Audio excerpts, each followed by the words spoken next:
I am going to make a pretty big assumption about you, the person listening to this right now. Oh, I think I know where this is going. Yeah, well, if you are someone who values efficiency, someone who constantly seeks out information to stay sharp while balancing a crazy career. Which is basically everyone listening, right? Exactly. There is a very, very high probability that you are multitasking at this exact second. Oh, absolutely. I mean, you might have this deep dive playing in your headphones while you casually clear out your promotional emails. Or maybe you were driving to the office and mentally mapping out some difficult conversation you have to navigate at 10 this morning. Right. Or you are making lunch while keeping this peripheral watch on a team chat channel that has just been scrolling relentlessly since you woke up. Yeah, that is the default state of the modern professional. It really is. We have basically been conditioned over the last, 2 decades, to believe that maximizing our output requires occupying every single available second of cognitive bandwidth. Which introduces a rather uncomfortable irony for our discussion today, I think. Sir. Because we are actually exploring the underlying phenomena that makes this modern approach to learning and working so utterly exhausting. Yeah, the fragmentation of human attention. Right. But, and I want to be super clear here, this isn't just another superficial conversation about productivity hacks. No, definitely not. We are not going to sit here and tell you to put your phone on airplane mode. No, or download some fancy new focus timer app.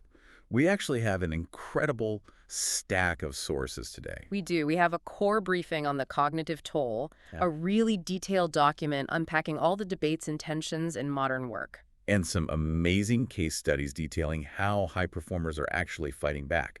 Okay, let's unpack this. Let's do it. Because this deep dive is really about understanding the neurobiological cost of modern work. It is about reclaiming what the sources call your cognitive sovereignty. I love that phrase, cognitive sovereignty. Yeah, it is powerful, right? Yeah, it is, because it implies a loss of control that, really needs to be taken back. Totally. But to understand how we lost that control in the first place, we have to look under the hood of the human brain. Like at a microscopic level. Exactly. We need to examine the precise neurological sequence that fires when a seemingly harmless notification pops up on your screen. Because we tend to minimize those interruptions, don't we? Oh, all the time. We think of a Slack ping or an incoming text as just this momentary blip, like a fraction of a second of distraction before we get back to the real work. Right. But if we look at the evolution of knowledge work, the actual nature of what we do has fundamentally shifted. Yeah, one of the sources highlighted this striking concept. It said we aren't actually executing discrete tasks anymore. No, we have basically been transformed into human routers. Human routers? Yeah. I mean, that perfectly describes it. It does. Our primary function for a massive portion of the day is simply shifting data between competing digital streams. Like, you take a request from an email, you move it into a Jira ticket, you update a status in Slack. And then you mention it on a Zoom call. It is just constant routing. But the problem is the human brain is biologically incapable of functioning efficiently as a router. Not even a little bit. The architecture of our cognition, specifically your prefrontal cortex, is built for entirely different purposes. Right, the prefrontal cortex. That is basically the CEO of the brain, right? That is a great way to put it. It is the seat of your executive functions. It manages impulse control. It holds your working memory. And it handles goal maintenance. Yes, fundamentally. So when you sit down to execute a deep focus task, let's say you are building a complex financial model. Or drafting a highly sensitive legal brief. Exactly. Your brain has to physically establish a neural configuration tailored specifically to that one single environment. So it is actively loading the specific variables of that project into the active workspace of your mind. Right, and it's a massive orchestration of neural pathways. Wow. And when an external interruption occurs, like a colleague tapping you on the shoulder or a desktop chime, Just a tiny ping. just a ping, Yeah. your brain does not possess the ability to just casually glance over while maintaining that complex neural configuration. You can't just pause it. No, it is forced to initiate what cognitive psychologists call a switch cost. And the switch cost, it is a real biological process, right? With two distinct phases. Yes, and they are very metabolically expensive phases. The first phase is goal shifting. Goal shifting. So that is just the decision to change direction. Correct. Your prefrontal cortex has to consciously state, okay, I am no longer pursuing the goal of writing this legal brief. Right, I want to do X instead of Y. Exactly. I am now pursuing the goal of reading this incoming message, and it takes time and actual energy to abort that previous objective. But the second phase is where the real biological tax is levied, according to the sources. That is rule activation. Rule activation is the mechanical process of swapping the cognitive environments. Because the rules for X are fundamentally different than the rules for Y. Precisely. The rules required to write a nuanced legal argument are completely different from the rules required to interpret a casual 3-word message from your manager. I was trying to visualize this process earlier, and the closest analogy I could come up with is like a tabletop game scenario. Okay, I like that. Imagine you are playing a highly intense game of chess. You have the entire board memorized. You are analyzing 3 moves ahead. You understand the strategic positioning of the knights and all that. Exactly. But then, every 30 seconds, someone walks into the room, sweeps the chessboard completely off the table, and forces you to play a hand of high-stakes poker. Oh, wow. And you obviously cannot play poker using the rules of chess. Right, you don't just swap games.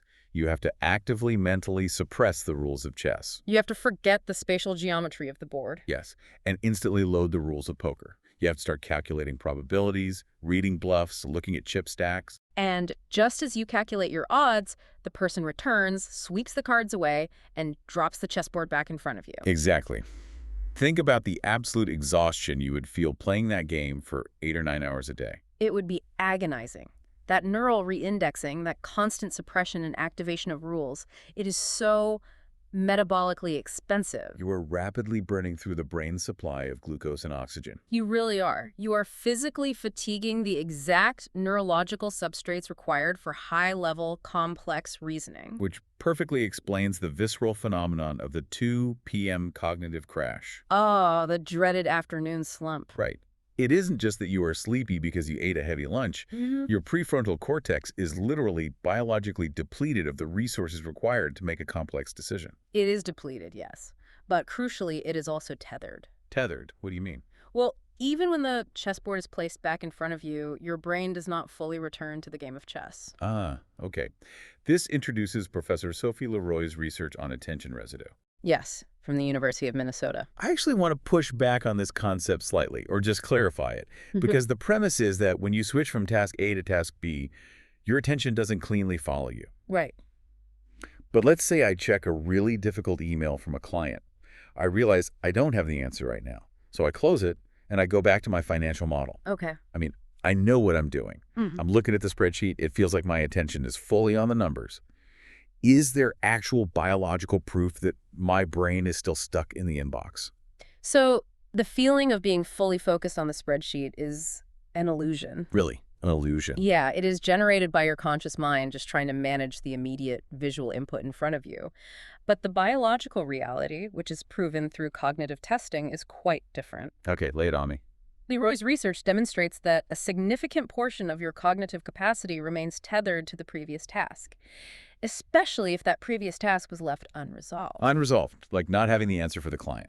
Exactly. You closed the email, but because the client's question was unanswered, an open loop was created in your mind. So it acts like a background process on a computer. A subconscious background process, yes. Your working memory is actively divided. You are consciously manipulating the cells in the spreadsheet, but underneath that, your brain is still chewing on the anxiety or the ambiguity of the client's question. Wow. So when you try to do complex work after checking an unresolved email, you are literally operating with a cognitive deficit. You absolutely are. This attention residue acts as a persistent, invisible drain. You are attempting to do analytical work with only a fraction of your brain's processing power available. Okay, so if the human brain is so biologically opposed to this constant shifting, if it burns through our physical glucose reserves and saddles us with this attention residue, how did we end up building entire corporate cultures around it? That is the million-dollar question. To answer it, we have to look at how the structural design of the modern office evolved. Right. We transitioned from a pull architecture to a push architecture. Here's where it gets really interesting, folks. Because for decades, work relied on pull architecture. right? Yeah, the old industrial model. You Huh. had a physical inbox sitting on the corner of your desk. A literal wooden box. Exactly. And when you completed a task and were ready for the next one, you physically pulled a memo or a file from that box. You pulled information when your cognitive schedule permitted it. But push architecture reversed that dynamic entirely.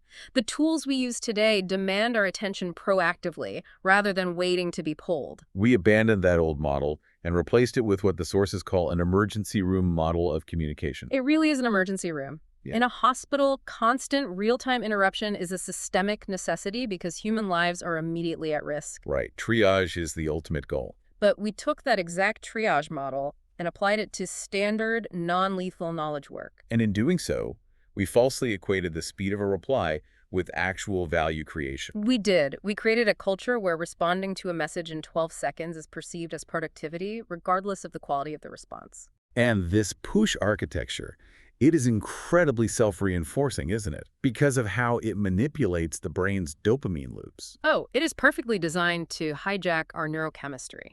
Every ping, every read-unread badge, it triggers a dopamine microdose. Let's unpack the mechanics of that dopamine loop, because tech companies didn't just stumble into this design by accident. No, it is based heavily on the psychology of variable reward schedules. Which is the exact same behavioral psychology used to design casino slot machines. Exactly.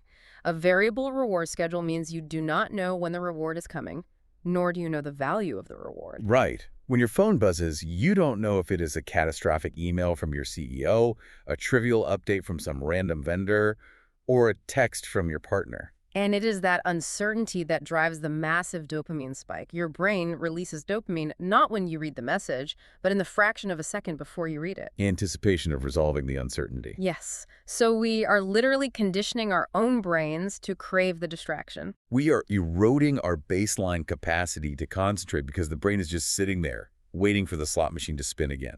And over time, you don't even need the external notification anymore. You will interrupt yourself.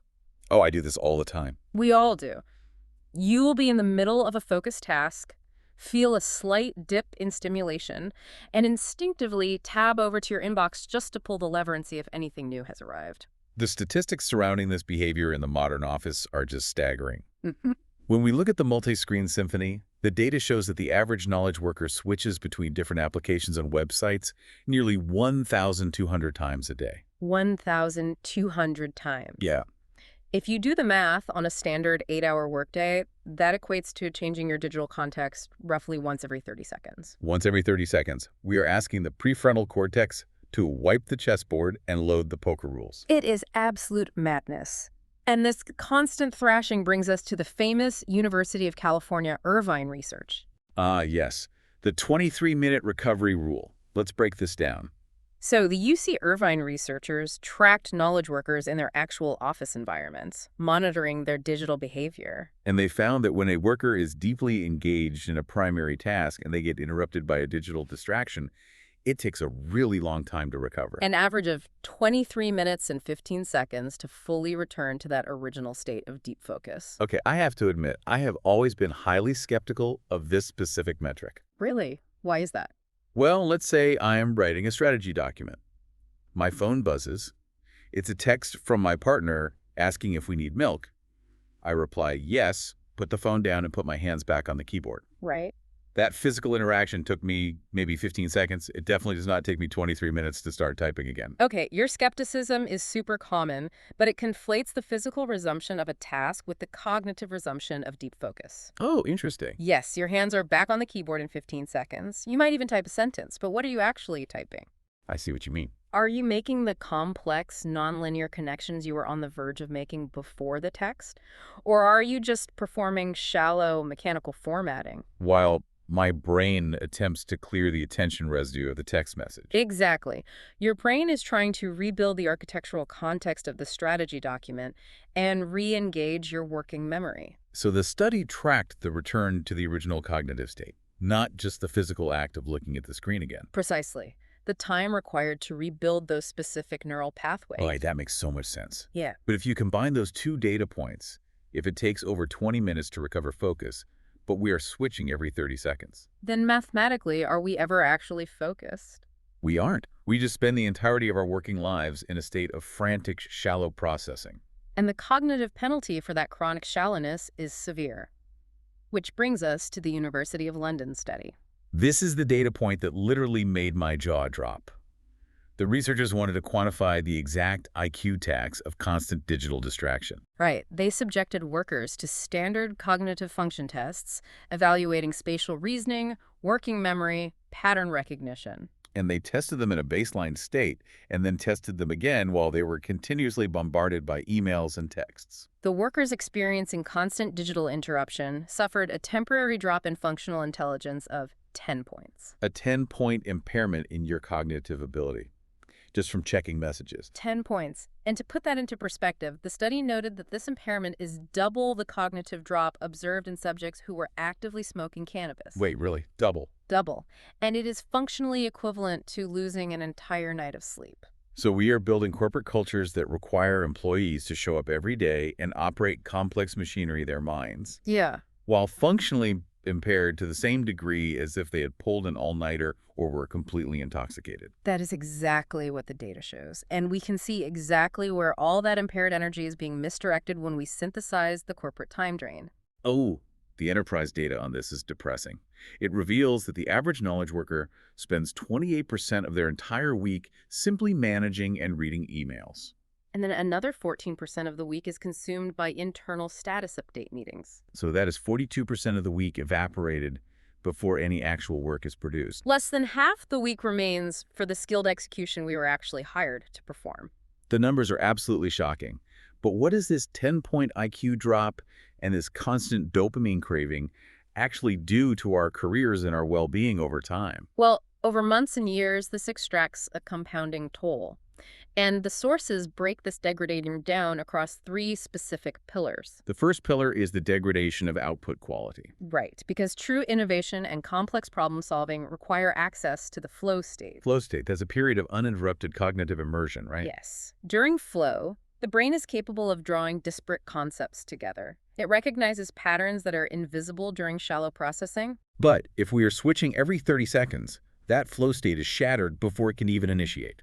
And without those nonlinear connections, the output becomes universally safe. It becomes incremental and superficial. So the work gets done, but the bold, lateral thinking dies. Exactly. The second pillar is chronic mental fatigue.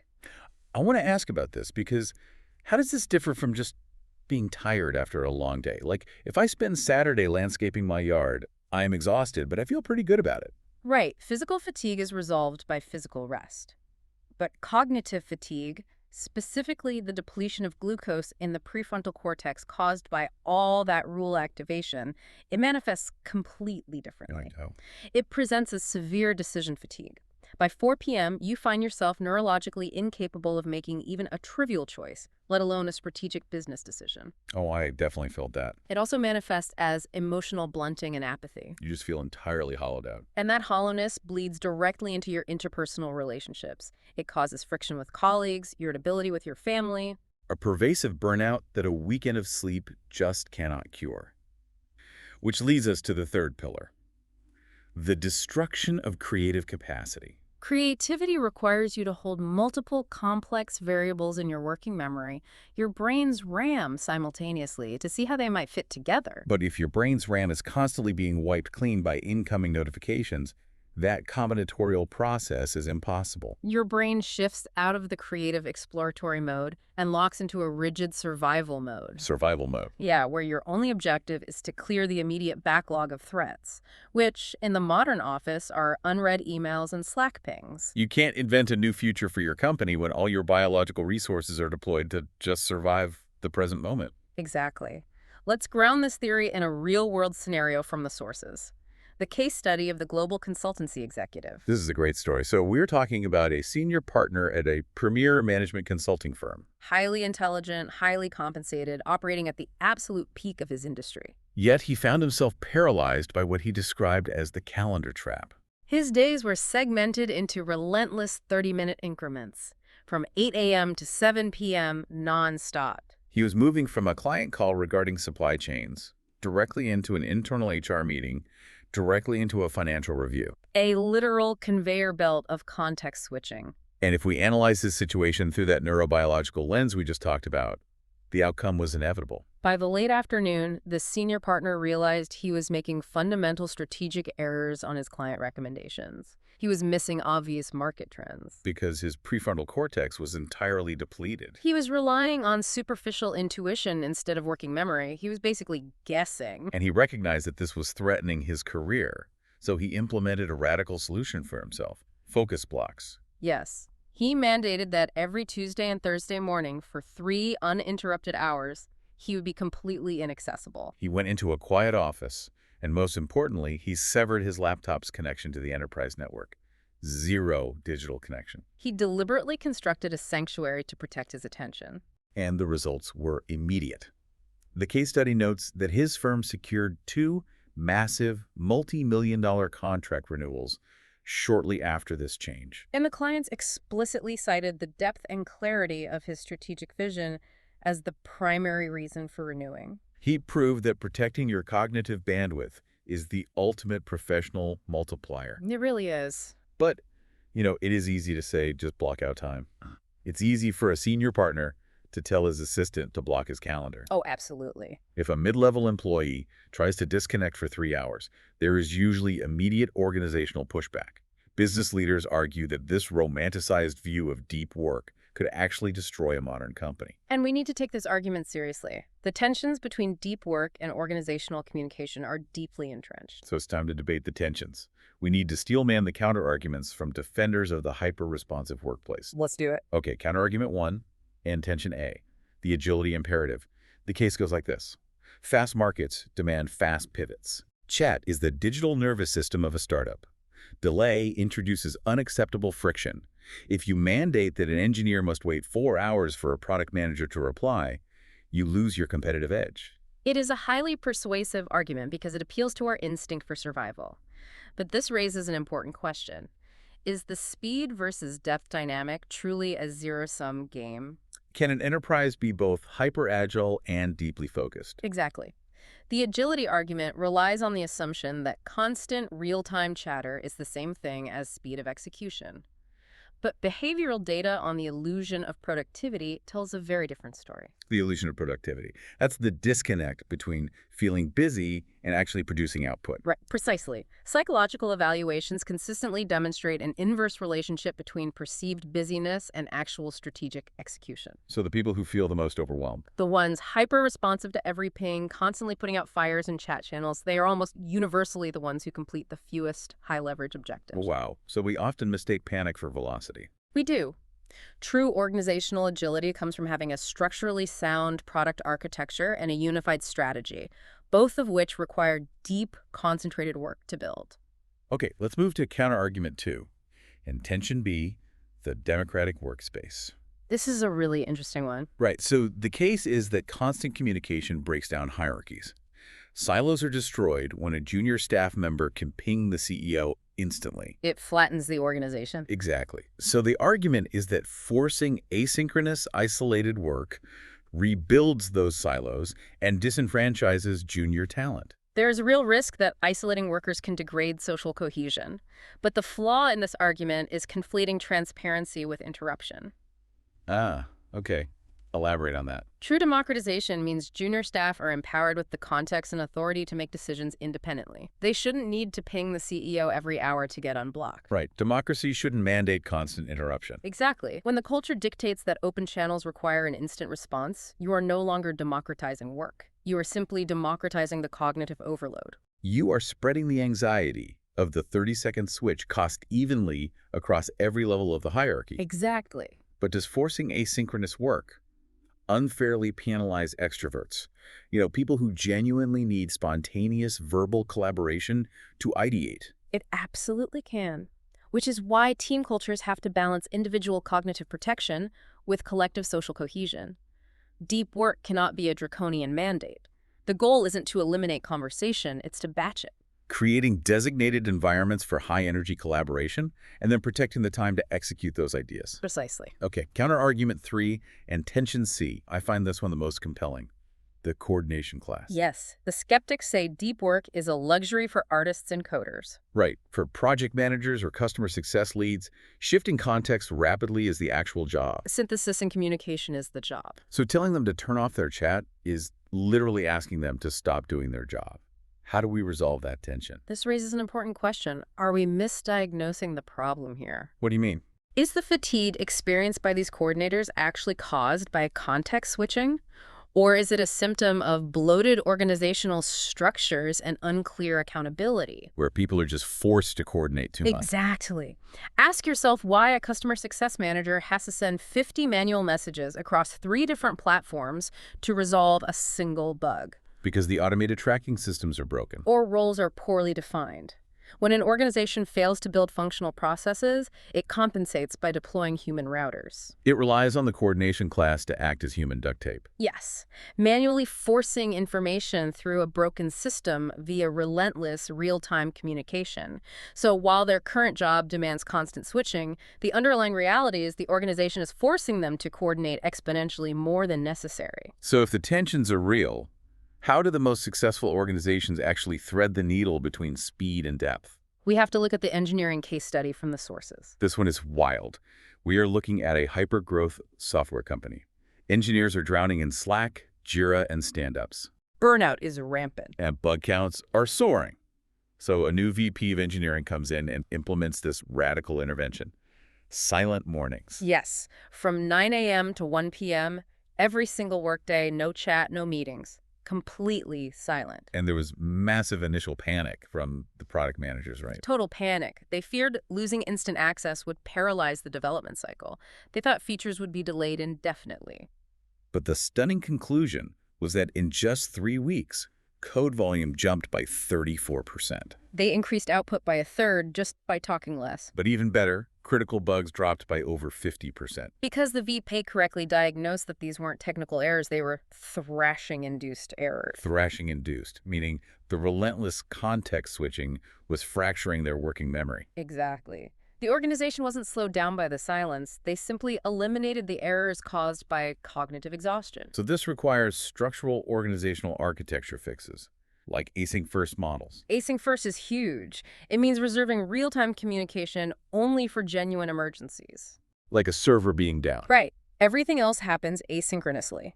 But implementing this requires granting employees psychological safety to actually close their tools. Because if you secretly believe you'll be fired for not replying in 5 minutes, you'll never disconnect. Exactly. Leadership must construct deep work sanctuaries, shifting the metric of evaluation from how fast you reply to what high-value outcome you actually delivered. But, changing a whole company's culture is a massive ship to turn. It takes time. So what does this all mean for the individual? What can the listener do tomorrow morning to protect their own brain? Let's distill the personal frameworks for cognitive sovereignty. The very first step is to audit your attention footprint. Track your switches and notifications for a week. Yes, but more importantly, measure the gaps between checking channels, not just the hours worked. How long can you go without checking your phone? Is it 12 minutes? You have to map the occupation before you can reclaim the territory. Exactly. And once you have that baseline, you establish hard boundaries. I love this metaphor from the sources. Treat communication tools like mailboxes, not life support systems. It is brilliant. If you have a physical mailbox, you don't check it every 4 minutes. You check it once or twice a day. But we treat our inboxes like our vital signs are attached to them. We do. The framework suggests checking them 2 or 3 times a day at designated points and closing them completely in between. Okay, but what about transitions? If I go from a intense meeting straight into drafting a proposal, I carry that fatigue with me. That is the attention residue. You have to implement cognitive recovery rituals to clear it. How do you do that? Don't just jump straight into the next task. Take 5 minutes to physically walk away, breathe, or journal. Oh, like jotting down a few notes to close the loop on the meeting. Yes. Writing it down signals to your prefrontal cortex that the task is paused. It resets the brain's rules. And finally, you can shift team norms via SLAs, right? Service level agreements with your colleagues. This is a great grassroots strategy. Just agree with your team. Urgent stuff is a phone call. Standard stuff gets a 24-hour response time. It instantly kills the psychological pressure of instant replies. It restores your autonomy. We have covered an immense amount of ground today. Let's briefly recap this journey. We started with the metabolic drain of the prefrontal cortex, the human router problem. And that staggering 10-point IQ tax. Right. We looked at how this degrades our work and creativity, the global executive case study, and then we debated the real tensions between speed and depth. Before finally looking at systemic corporate solutions like silent mornings and async-first On cultures. the personal boundaries that can save our deep thinking, which leaves us with a final lingering, somewhat provocative question to ponder. Yes, if our current digital tools were deliberately engineered to capture and fracture our attention, And we are now forced to build these elaborate sanctuaries just to escape them. what will the next generation of workplace software actually look like? Will future tools be designed not to connect us instantly, but to artificially enforce our focus? Essentially saving us from ourselves by locking us out. Imagine biometric software that senses your flow state and literally shuts down your inbox. Relying on machines to enforce the cognitive sovereignty we lost. A wild thought to end on. Thank you, the listener, for joining us on this deep dive. Take a 5-minute cognitive recovery ritual right now. We will catch you next time.